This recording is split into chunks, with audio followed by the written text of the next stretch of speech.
자, 오늘 18장 마지막 때에 대해서 배우도록 하겠습니다.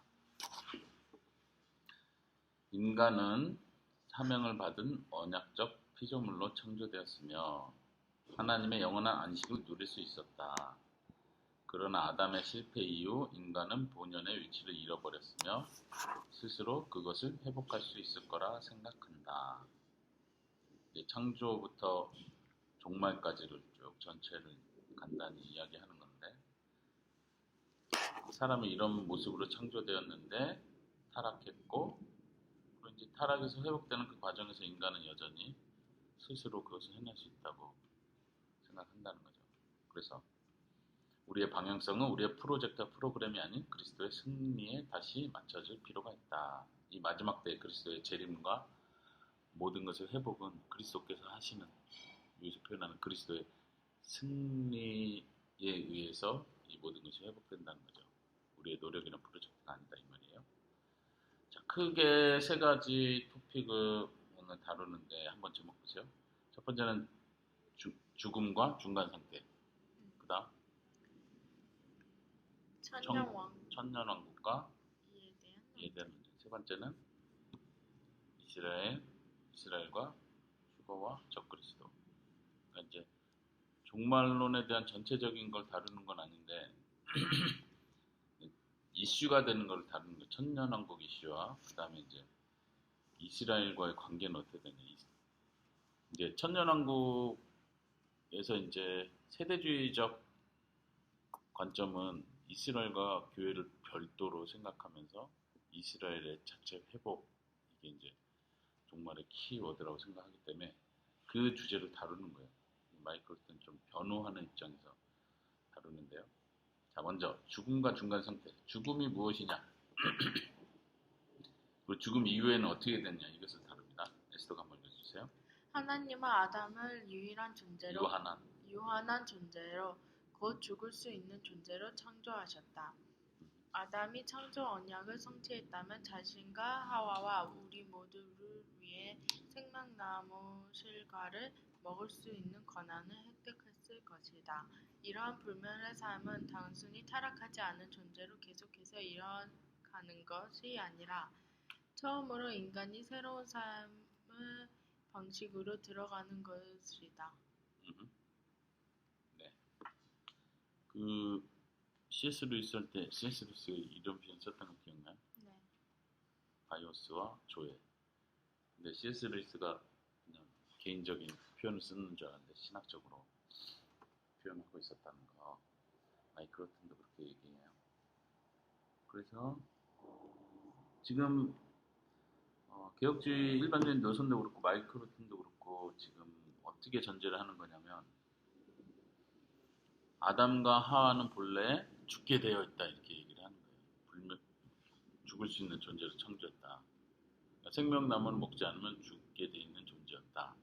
그리고 테스트를 했잖아요. 시험을 통과했을 때 생명나무를 먹을 수 있는 권한을 주는 것이고, 시험을 통과하지 못했기 때문에 생명나무를 먹지 못하고 에덴 동산에서 쫓겨났다 이렇게 표현하는 근데 거죠. 그 시험이 그 선악과를 먹냐 안 먹냐였나요? 그렇죠. 명령. 근데 그거는 사실 기간이 없었던 거잖아요. 이때까지 먹지 마 이게 아니라 먹지 마라고 하신 거잖아요. 그러면 그 시험을 통과하냐 안 통과하냐 결국 실패할 수밖에 없는, 그렇게 가거나 아니면은 죽기 전까지는 먹지 않아야 된다는 건데 그것도 좀 이상한데 뭔가.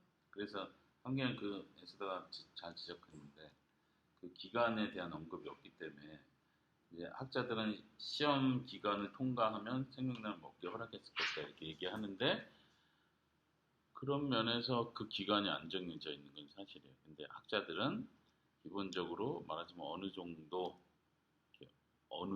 말 그대로 하나님께서 테스트한 어느 정도 기간이 있을 거라고 생각하는 거예요. 예를 들면 뱀이 유혹을 한 장면이 있었잖아요. 그 유혹한 장면에서 능이 넘어갔다. 그러면은 거기서 유혹을 통과한 그걸로 시험을 통과했다고 본다는 거죠. 임의로 그렇게 생각하는 거예요. 이 부분은 이제 논쟁이 있을 수 있는데 아빠도 이제 이쪽에서는 약간 동의하기 힘든 부분이 있어요. 어쨌든 요거 계속 이어주세요. 죽음은 불순종의 결과이다. 그러나 신자는 죽음을 영원한 저주로서 두려워하지 않는다. 불신자들에게 죽음은 둘째 사망의 전조다. 전조사. 그다음 죽을 때 일어나는 것은 최종적 상태가 아니라 중간적 상태다. 신자의 영혼은 마지막 날 우리의 부활한 육체와 다시 최종적으로 연합할 때까지 복된 상태로 보존된다. 우리의 궁극적인 구원은 죽을 때에 천국에 가는 것이 아니다. 우리의 구원은 부활한 몸과 영혼이 하나 될 때 완성된다. 플라톤 여기까지. 여기서 지금 뭘 강조하냐면 최종적 상태와 중간적 상태 똑같은 것이지. 최종적 상태는 뭐고 중간적 상태는 뭐야? 여기 설명하잖아요. 최종적 상태는 뭐예요? 죽을 때 일어나는 게 중간적인 아니다. 상태고. 그렇지. 뭘 얘기하고 싶은 거냐면 육체와 영혼이 분리되는, 육체가 죽어서 없어지는 게 최종의 상태가 아니라는 거지. 최종의 상태는 육체가 다시 부활해서 영혼과 하나 돼서 천국의 영혼이 살든 지옥의 영혼이 살든 이게 최종 상태다. 죽어서 육체를 벗어버리는 이 상태는 중간 상태라는 거예요. 근데 이제 이단들은 이 중간 상태를 마치 최종 상태인 것처럼 취급을 해버리는 거지. 영과 혼이 분리되는 게 우리의 마지막 상태다. 이게 뭐냐, 플라톤의 이제 그 뒤에 나오죠. 플라톤의 이원론 사상은 육체의 감옥에서 벗어나는 게 우리의 목표다 이렇게 하니까 이게 최종 상태가 돼버리는 거지. 그게 이제 아니라는 거죠. 여보가 거기까지 읽었어요. 플라톤의 사상에서 죽음은 육체의 감에서 감옥에서 해방되는 것이다. 유사한 견해들이 동방 종교 영지주의에서 동방 종교와 영지주의에서 유에이지 운동에 이르는 서방의 신비주의에서도 발견된다. 한편 물질주의는 영혼의 존재 자체를 부인한다. 네.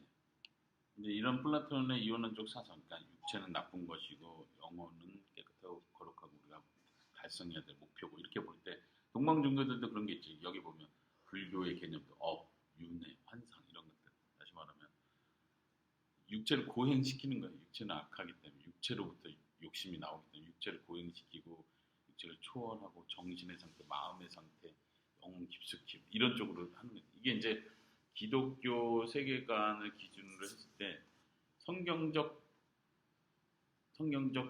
인간상, 그러니까 영과 영혼과 육체의 결합, 통합된 선하게 창조된 성경적 인간과는 벗어난 모든 이론들은 사실 다 타종교고 이단인 거예요. 기본적인 생각은 육체는 악한 것이다. 자, 왜 자꾸 그렇게 생각할까요? 왜냐면 우리가 실제 살아가면서 육체 때문에 문제가 생긴 게 많으니까 문제를 벗어버려야 된다는 생각이 항상 있는 거예요. 근데 성경이 말하는 구원은, 그래서 최종 상태는 이 육체가 회복되는 상태가 최종 상태다. 그러니까 아까 지난번 설교 시간에 표현했지만 몸으로부터의 구원이 아니라 몸의 구원, 이걸 성경이 말하는 거예요. 자, 천년왕국으로 넘어갈까요? 천년왕국은 그 아래 표로 해놓은 것만 좀 이해하면 될 것 같아요. 특히 이제 마태복음 24장에서 25장에 예수님이 종말에 대한 사건들을 쭉 번호 1번부터 5번까지 해서 쭉 표현을 해놨는데, 이런 이야기를 하면서 이게 시간 순서상 어떻게 되는 것인가, 역사상 성취된 건가 안 된 건가, 이게 미래의 일인가, 이런 논쟁들 때문에 이제 종말론에 대한 이야기들이 많이 나오는데,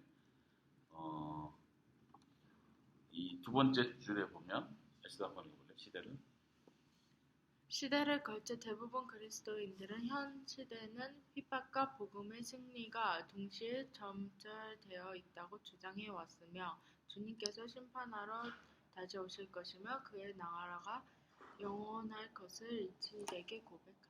네, 지금 이 말은 모든 천년왕국에 대한 여러 다양한 다른 견해들에도 불구하고 이 지금 읽은 문장은 다 동의한다는 거예요. 그렇죠? 핍박과 복음의 승리가 동시에 나타나고 있고, 주님의 심판, 다시 오심을 기다리는 거고, 또 주님의 나라 영원할 것에 대해서. 그래서 우리가 사도신경에서 고백할 때 뭐라고 고백하죠? 마지막 부분에 뭐라고 고백하죠? 사도신경에서 주의 나라와 영광과 권세가 아버지께 영원해서. 아버지께 이건 주기도문이네요. 네, 주기도문 뒷부분에서 하나님의 나라가 영원할 것입니다. 모든 영광이 아버지께 속했습니다. 이런 고백들은 뭐 어떤 견해, 사상을 떠나서 다 동의하는 바죠. 지금 이제 천년왕국설에 대해서 크게 세 가지인데 왼쪽에 무천년주의, 그리고 가운데 두 개는 전천년주의, 그 다음에 마지막 뒤에는 후천년주의. 이제 마이크로트는 무천년이라는 표현 자체가 좀 잘못됐다 이렇게 표현을 하지만 천년이 없다는 얘기로서 무천년이 아니고, 천년이 없다는 얘기가 아니고, 무천년은 그 천년이 문자적이지 않고 현 시대, 예수님의 초림부터 재림까지 그 중간 전체를 천년이라고 본다, 이런 의미에서 천년인데, 천년이 없다 이런 개념에서 무천년 아니에요. 그걸 설명했고, 그 다음에 전천년주의는 보면은 문자적으로 천년이 오기 전에 예수님이 재림할 것이다. 그러니까 한국말로는 좀 헷갈리게 되는데 전천년, 이 말은 천년 전에 예수님이 재림한다 이런 뜻이에요. 그래서 전천년 이렇게 돼 있어요. 그러니까 천년이 오기 전에 예수님이 재림하는 이유는 뭐예요? 그 천년 왕국의 왕으로 다스리기 위해서 천년 전에 오신다는 얘기예요. 그래서 오셔서 그 천년 동안을 왕으로 다스리신다는 얘기죠.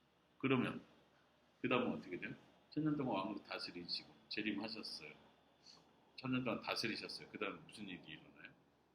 그럼 끝난 거 아니에요? 성경이 기본적으로 하는 패턴, 예수님 재림하고 모든 것이 심판과 영원한 나라가 이어지는 거잖아요. 기본적으로. 근데 전천년은 그 생각을 바꿔버린 거예요. 그래서 예수님 먼저 오시고 그 다음에 천년까지 다스리고 천년 뒤에 최후 심판이 있겠다는 거예요. 근데 이제 여기서 전천년 세대주의든 역사적 전천년주의든 문제는 뭐냐면 예수님이 두 번 재림한다고 말을 하는 거예요. 이게 성경적이지 않은 게 일단. 근데도 전천년주의는 미국이나 한국을 거의 휩쓰는 종말론적 사상이다. 물론 이제 마이크로트는 무천년주의를 변호해요.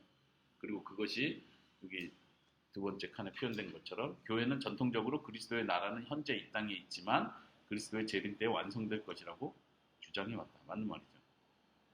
이미와 아직에 대한 강조가 무천년주의에 잘 나타난다는 거예요. 우리가 계속 그 신학적 큰 틀을 배운 것처럼 그게 이제 무천년주의에 잘 나타나고 있다는 거고, 이제 세대주의적 전천년선 좀 위험한 사상이에요, 그렇죠? 이단적이고. 근데 우리가 잘 아는 사람이 여기 있죠. 존 메가더. 네, 존 메가더 목사님은 세대주의자예요. 그래서 뭐 개혁주의적인 구원관이나 교회론 많이 펼치고 있지만 이 관점에서는 세대주의적 대표자로 변호하고 있어요. 그래서 여기 이 중간에 내용이 보면은 세대주의자들이 일반적으로, 물론 세대주의 안에서도 굉장히 다양한 견해들이 있다는 걸 전제하고 마이크로튼이 정리한 그 세대주의자들의 견해인데, 첫 번째는 7년 대환란 이전에 신자들이 휴거를 합니다. 그래서 믿음이 좋은 사람은 7년의 환란을 피할 수 있다. 그래서 이제 이단들이 많이 주장하는 게, 지금 여기서 뭐 바코드를 받거나 뭐 배교를 하거나 그러면 이 7년 대환란에 들어간다. 바코드 안 받은 사람만 휴거 받을 수 있다. 막 자꾸 이런 두려운 이야기를 조장하죠. 그래서 휴거가 세대주의적 전천년설, 역사적 전천년설도 마찬가지인데 휴거가 초점이에요. 휴거라는 건 뭐냐면 말 그대로 붙들려서 들려 올라간다는 그냥 단어적인 표현이거든요. 성경에 그 비슷한 표현들이 있기 때문에 이게 천년이 오기 전에, 환란이 오기 전에 피하기 위해서 이걸 끌고 올라가는구나. 그리고 그 다음 이야기를 만들다 보니까 그 다음에 적그리스도가 등장하고 이스라엘과 전쟁이 일어나고 이 땅에서 막 말 그대로 환란이 일어나는 거예요. 그리고 신전정치의 갱신, 다시 말하면 한 국가가 하나님에 의해서 이루어지는 정치, 신정 정치가 다시 회복되고 천년 왕국을 위한 그리스도와 성도들이 재림한다. 이게 이상하죠. 그냥 굉장히 치밀하게 이렇게 짜는 스토리 같은데 성경이 이걸 다 검증해주지 않아요. 없어요. 이런. 그러니까 여러 표현들 들려 올라가는 끌려가게 될 것이다. 막 이런 표현들. 그래서 성도들과 예수님이 재림하셔서 천년 왕국을 이룬다는 거예요. 1000년 동안 막 문자적으로. 근데 그 다음에 문제는 그 1000년이 지난 다음에 또 한 번의 마지막 큰 배교가 일어날 거라는 거예요. 그게 이제 요한계시록 20장 뒷부분에 나오는 그걸 설명하는 건데 이제 요한계시록 20장을 순서대로 시간 순서 관점으로 봐가지고 이렇게 잘못 해석을 하는 거예요. 천년왕국 얘기가 나오고 그 다음에 이제 사탄과 그 무리들이 하나님의 성을 공격하기 위해 둘러쌌다. 이게 이제 큰 배교의 사건으로 보고 그때 이제 최종 재림이 있고 심판이 있다. 아까 말한 대로 두 차례의 재림을 이야기하는 거예요. 이건 성경적 지지를 받기 힘들다. 그럼에도 불구하고 이제 이런 생각을 많이 퍼뜨리는 사람이 스코필드라는 그 앞에 있죠. 스코필드라는 사람이 성경 주석을 쓰면서 이게 굉장히 많이 퍼져나왔고 또 이제 미국 유명한 소설이 있는데 남은 자들 어떤 사람들이 휴가 됐고 어떤 사람들은 남아 그게 또 영화로도 만들어져가지고 막 굉장히 센세이션을 일으켰죠. 그 뒤로 이제 계속 이런 지지를 받아왔고 한국에도 많이 들었어요. 근데 이 세대주의적 전천년사 세대주의라고 말한 이유는 세대주의는 신학의 틀을 말하거든요. 세대주의의 큰 신학의 틀 차이는 뭐냐면 세대마다 하나님의 구원의 방법이 다르다. 그래서 세대주의라는 표현을 쓰는 거예요. 무슨 세대를 말해요?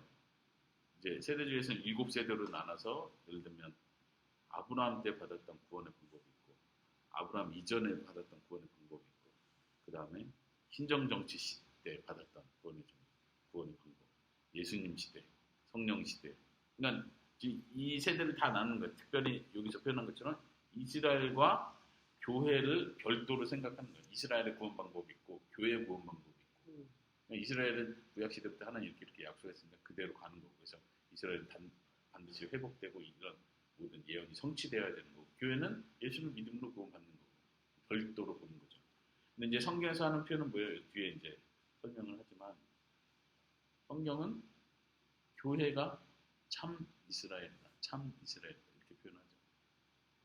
그리고 그 아래도 표현이 있을 것 같은데 어쨌든 그 해석적인 면은 아래에서 보고 네, 역사적 전천년주의는 이건 좀 말하자면 좀 교정되고 온화한 거예요. 좀 소위 개혁주의 노선에 있는 사람들도 역사적 전천년주의를 지지하는 사람들이 많이 있다.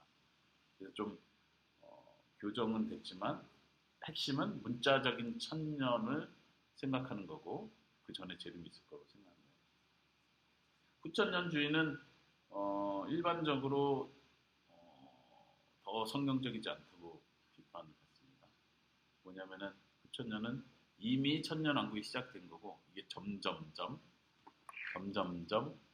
천년왕국이 확장되어 간다는 거예요. 여기 보면 교회의 점진적인 향상과 세상의 진보를 기대한다. 그 대표적으로 여호와 증인이 이 개념을 가지고 있어요. 그래서 여호와 증인은 어떤 생각을 하냐? 이 세상에 과학이 발달하고 모든 문제들이 유토피아를 꿈꾸는 거예요. 그래서 이 땅이 곧 하나님의 나라가 된다. 그렇게 보는 거예요. 그랬을 땐 이 물질적 세계가 다 회복되는 거 과학으로 복음이 더 전파됨으로써 이 세상에 좋은 세상이 된다라고 긍정적으로 보는 거죠. 맞는 것 같아요. 이렇게 했을 때 문제는 뭐냐면 성경에서 계속 말하는 환난, 핍박, 견뎌야 된다 이런 말이 들어갈 자리가 없어져 버리는 거예요. 이미 지나갔다고 보는 거예요. 그 과거로 보는 거예요. 옛날에 그 중세시대 때 순교한 사람들 옛날에 다 이렇게 봐버리는 거죠. 근데 우리가 잘 알듯이 아까 위에서 말한 것처럼 지금은 복음의 승리와 동시에 핍박이 같이 있는 시대예요.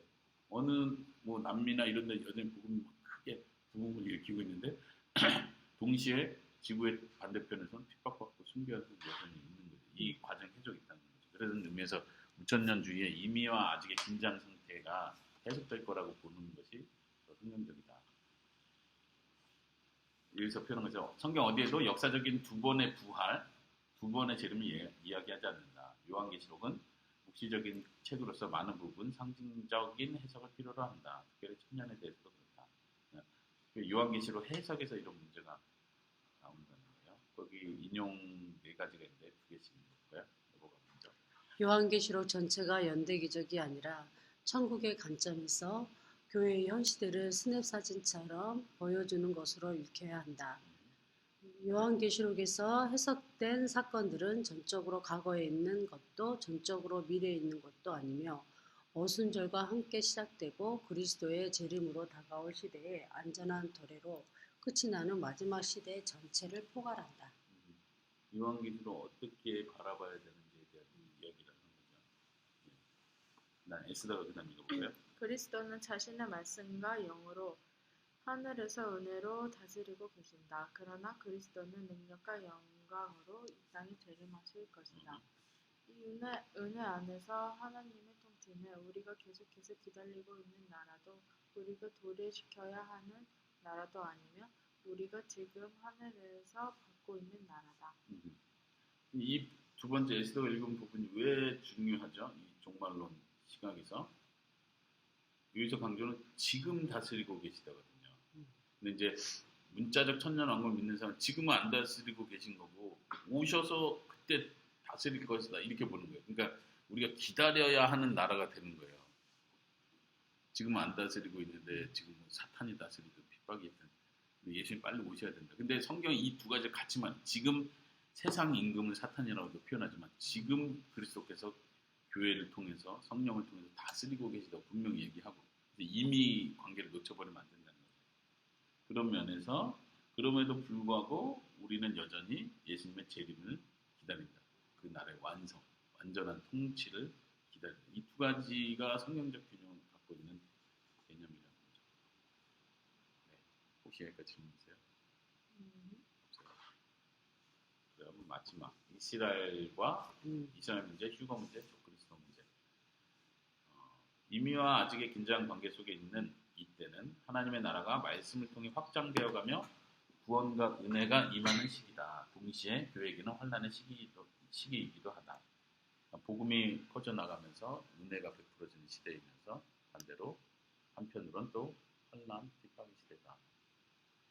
첫째, 적그리스도에 대한 이제 성경 이야기가 많이 있어서 특별히 그 천년왕국설 얘기할 때 적그리스도의 등장을 얘기하지. 아까 7년 대환란 이제 이 시대가 이렇게 정부가 단일화되고 뭐가 새롭게 등장. 이게 적그리스도 아니냐? 이게 지금 적그리스도 역할을 하는 거냐? 지금 마지막이다. 그러니까 7년 대환란 이제 앞에 다가왔다 막 이렇게 하는데 기본적으로 마이크로튼이 해석하는 건 뭐냐면 전체 시대에 있어서 적그리스도가 계속 있어 왔다. 그래서 이제 성경 구절을 얘기하는 건데 중세 시대에는 교황을 적그리스도와 동시하는 경향이 많았어요. 종교 개혁자들도 그렇게 많이 표현했었고요. 근데 이제 데살로니가후서 2장에 보면 불법한 자, 적그리스도의 등장을 마지막 날의 전조로서 미래의 사건을 이야기해요. 불법한 자가 나타나면 그리스도께서 마지막 최후의 심판을 하실 것이다. 이런 재림 바로 전에 있을 어떤 미래적 사건으로 설명을 해요. 그러면서도 그 본문에서 불법의 비밀이 이미 활동하고 있다고 지적합니다. 그러니까 불법한 자란 표현을 쓰고 불법의 비밀은 이미 활동하고 있다 이렇게 표현한다는 거죠. 근데 사도 요한은 요한 1서에서 지금도 많은 적그리스도가 일어났다. 현재형으로 표현을 해요. 너희가 들었지만 지금 일어나고 있다. 복수를 사용하면서 그런 의미에서 이제 마이크로트는 적그리스도는 과거, 현재, 미래의 인물들을 지시하는 것처럼 보입니다. 성경에서는 적그리스도 항상 미래의 어떤 최종적 인물로서만 표현하지 않는다는 거죠. 이제 마이크로트는 그 적그리스도가 어쩌면 그리스도의 재림 이전에 그리스도 없는 종교의 최종적인 대표자를 지시하는 것처럼 보인다. 이렇게 이건 마이크로튼의 해석이에요. 관점이에요. 동의하지 않을 수도 있고 어떤 대표자를 말할 수도 있고 어떤 단체를 말할 수도 있고 어쩌면 시대 흐름, 사상 이 전체를 포괄할 수도 있고 이렇게 보는 관점들이 많이 있다는 거. 그리스도에 대해서. 그래서 이제 아까 말한 예를 들면 세대주의적 전천연설은 이제 적그리스도가 나타난다. 특히 이제 계속 그런 지목을 받던 게 유엔, 유럽 연합이 합쳐져가지고 지금 막 유럽 쪽은 또 특히 기독교 쇠퇴해가는 세대잖아. 동성애를 지지하고 막 이런 사람들이 그 사람들이 연합해서 뭐 하겠냐. 결국 기독교를 핍박할 것이다. 이렇게 보는 거지. 그러니까 그 유엔 연합의 대표자가 적그리스도다. 막 이렇게 본다든가. 옛날에는 뭐 소련 이쪽을 러시아 막 이런 소위 뭐랄까 독재자들을 적그리스도와 동일시시키고 막 이렇게 했었죠. 이제 그런 종말론에 현혹되지 않기 위해서는 이런 개념들을 알고 있으면 좋다. 적그리스도는 성경에서 항상 지금도 존재하고 있는 자를 표현하고 있다는 사실. 그 다음에 휴거와 그리스도의 재림. 아까 이것도 세대주의 그 생각. B번도 마찬가지고 C번도 마찬가지고 세대주의의 그런 사상의 문제점을 지적하는 거라고 보면 돼요. 데살로니가전서 4장 13절에서 18절은 은밀한 휴거에 대해 세대주의적 주장의 근거로 삼는 것인데 이 본문이 한번 찾아볼까요? 성경책에 있어요. 데살로니가전서 4장 13절에서 18절.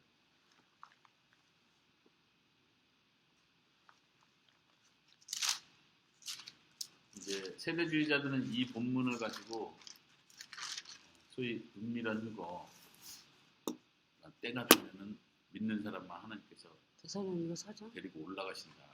14절. 어떤 형제들아 자는 자들에 관하여는 너희가 알지 못함을 우리가 원하지 아니하노니 이는 소망 없는 다른 이와 같이 슬퍼하지 않게 하려 합니다. 우리가 예수께서 죽으셨다가 다시 살아나심을 믿을진대 이와 같이 예수 안에서 자는 자들도 하나님이 그와 함께 데리고 오시리라. 우리가 주의 말씀으로 너희에게 이것을 말하노니 주께서 강림하실 때까지 우리 살아남아 있는 자도 자는 자보다 결코 앞서지 못하리라. 주께서 호령과 천사장의 소리와 하나님의 나팔 소리로 친히 하늘로부터 강림하시리니 그리스도 안에서 죽은 자들이 먼저 일어나고 그 후에 우리 살아남은 자들도 그들과 함께 구름 속으로 끌어올려 공중에서 주를 영접하게 하시리니 그리하여 우리가 항상 주와 함께 있으리라. 이 단어 자체는 끌어올려 여기에 집중해서 휴거라는 단어를 만들어낸 거고 여기서 아까 말한 이중적 휴거, 이중적 재림, 이중적 부활 이런 개념을 가진 거예요. 왜냐하면 먼저는 죽은 자들이 일어나고 그 후에 다른 사람 이 단계가 있다고 보는 거예요. 이걸 시간 순서로 가버리는 거지. 그렇게 해석하려고 하는 건데 지금 이거는 하나의 일련의 사건을 얘기하는 거지. 계속 그렇지만 지금 이 배경 자체는 이제 13절에서 먼저 죽은 자들에 대해서 너무 슬퍼하지 말고 소망 없는 자처럼 그렇게 하지 마라. 왜냐하면 그들이 먼저 주님과 함께하게 되고 그들이 먼저 혜택을 받는 위치다. 우리가 부러워야 되는 위치다. 이런 의미에서 먼저는 죽은 자들이 일어나 그 다음에 우리가 이렇게 얘기를 하는 거지. 지금 세대주의자들이 말하는 먼저 끌려올려가는 자가 있고 그 다음에 천년왕국 다음에 다시 재림해가지고 다시 그 다음에 또 영접되고 이런 순서를 말하는 건 전혀 아니다. 이 설명은 하고 있습니다. 이 토픽 안에서 그걸 설명하는 거예요. 네, 넘어가고 마지막 시 교회와 이스라엘 에스더 한번 볼까요? 하나님은 자기 백성을 버리지 않으셨다. 아모스는 무너진 다윗의 장막을 일으키실 것에 대해 말한다. 이러한 본문 근거로 세대주의적 전천년주의자들은 성전 제사와 메시아의 왕권의 회복과 지정학적인 땅에서 이스라엘 회복을 주장했다. 그러나 아모스 본문에 대한 그런 해석은 몇 가지 문제가 있다. 본문은 천년의 기간이 아니라 영원히 지속되는 축복을 말하고 있다. 사도들은 이 본문은 현재 그리스도 안에서 성취되고 있으며 그리스도가 자신의 영으로 남은 자를 이스라엘과 열방으로부터 모으시는 것으로 해석했다. 이스라엘 백성들은 이스라엘 백성에 대한 핵심적인 묘사들, 택한 족속, 왕같은 제사장, 거룩한 나라, 그의 소유된 백성은 모든 신자들에게 적용된다. 곧 육신의 자녀가 하나님의 자녀가 아니요 오직 약속의 자녀가 심으로 시로 자녀가 시로 여기 받느니라. 여기심을 여기심을 받느니라. 받느니라. 여기서 이제 설명해 주는 건데 아모스의 특별히 이제 다윗의 무너진 장막을 일으킨다 이런 표현이 이제 이스라엘 나라가 회복되는 다윗의 장막이니까 이 전통적인 이스라엘의 제사법이 다 회복된다는 거예요. 근데 이거는 완전히 새 언약으로 그리스도께서 이루신 모든 것을 다시 되돌린다는 개념이거든요. 굉장히 엉뚱한데도 아까 세대주의자들은 이스라엘의 구원 방법이 따로 있다는 거예요. 이건 터치하지 말아요. 그러니까 하나님의 선택과 하나님의 방법이었고 구약이 그렇게 명령했고 이게 회복될 걸 구약이 예언하고 있으니까 이스라엘은 그렇게 회복된다는 거예요. 교회는 교회대로 뭐 이방인들의 구원 방법이 이방인들이 굳이 유대인 될 필요 없지만 이렇게라도 얘기를 하는 구분을 짓는다면서 이렇게 신학이 세워지는 거죠. 근데 이제 마이크로튼 그 아모스의 해석 아모스 한번 거기 9장 11절 12절 읽어주시겠어요? 그날에 내가 다윗의 무너진 장막을 일으키고 그것들의 틈을 막으며 그 허물어진 것을 일으켜서 옛적과 같이 세우고 그들이 에돔의 남은 자와 내 이름으로 일컫는 만국을 기업으로 얻게 하리라. 이 일을 행하시는 여호와의 말씀입니다. 마이크로튼 이제 먼저 그 세대주의적 해석을 지적하면서 이게 이제 천년 동안에 일어날 그걸 말하는 건 아니다. 영원한 회복의 상태를 말하는 것이다. 이렇게 먼저 얘기를 하고 그 다음에 신약에서 특별히 사도행전이나 이런 데서 사도들은 이 본문을 해석할 때 사도행전 15장에서 현재의 상태로 이야기를 한다는 거예요. 지금 이 복음이 증거되는 그 상태에서 이게 회복의 상태라고 이미 얘기를 하고 있다는 거죠. 그리고 세 번째 한번 거기 동그라미 보세요. 세 번째에서는 구약의 이스라엘 백성들에게 표현되던 그런 모든 표현들, 택한 족속, 왕같은 제사장, 거룩한 나라, 그의 소유된 백성 이런 표현은 오늘날 이방인들을 포함한 신자들에게 그대로 적용된다는 동일시되고 있다는 거예요. 그리고 그 로마서 8장 9절에 육신의 자녀가 하나님의 자녀가 아니라 육신의 자녀는 혈통을 말하는 유대인들을 말한다면 오직 약속의 자녀가 시로 여기심을 받는다. 하나님의 자녀로서 인정을 받는다는 누가요? 약속의 자녀, 믿음 안에 들어온 자들을 말하는 거죠. 네, 마지막 인용문 여보가 읽어주세요. 하나님의 나라는 예루살렘에서 땅끝까지 펴져나갔다. 결과적으로 구원은 땅끝에서 다시 이스라엘로 안전하게 돌아갈 것이다. 마이크로텐 마지막에는 그러면 이스라엘이 회복되고 이런 건 그럼 다 그냥 없는 걸로 생각해도 되냐. 특히 이 앞에서 로마서 11장은 그 주제를 다루는 거죠. 11장 자체가. 사도 바울은 하나님이 이스라엘 버리지 않으셨다라고 말하면서 하나님께서 다시 돌이키실 것이다. 그러니까 이렇게 표현하죠. 나무가 있었는데 하나님 말씀 듣지 않아서 하나님이 잘라내시고 젖붙이셨는데 원가지도 잘라냈는데 젖붙인 가지를 하나님이 잘라내는 게 어렵겠냐. 그러니까 너네 교만하지 마라. 이방인들을 향해서 말하는 너네 교만하지 마라. 하나님이 마지막 날 다시 이스라엘을 회복하시고 모으실 것이다. 이런 표현이 있어요. 그러니까 세대주의자들은 이걸 너무 확대해서 생각하는 거고. 근데 이제 마이크로튼도 그러나 이스라엘의 회복 자체를 우리가 무시하거나 성경적이지 않다고 말할 수는 없다. 하나님께서 얼마든지 이스라엘 나라 자체, 그 민족들을 하나 특별한 계획으로 그들을 세우실 수 있다. 이렇게 표현하는 거죠. 근데 아까 앞에서 말했던 것처럼 문제는 다시 뭐 이스라엘의 절기, 희생제사가 회복되고 이렇게 말할 때는 심각해진다는 거예요. 새 언약 개념이 다 망가뜨리니까. 그리고 교회와 이스라엘 별도의 구원 프로젝트가 있는 것처럼 이해하는 것도 잘못됐다. 어쨌든 이방인들을 포함한 예수 그리스도를 믿는 자들은 새로운 이스라엘이라고 인정받는 것이고 동일하게 하나님의 자녀로 인정받는 것이다. 모두가 하나다. 이방인이나 유대인이나 그리스도 안에서 하나다. 이렇게 가야지 유대인은 더 특별하고 여전히 최고의 위치를 차지하고 이스라엘은 차지하고 이방인들은 별도다. 옵션이다. 추가된 거다. 그냥 이렇게 보는 차별하는 건 잘못됐다. 네, 오늘 마지막 때에 대해서 배웠습니다.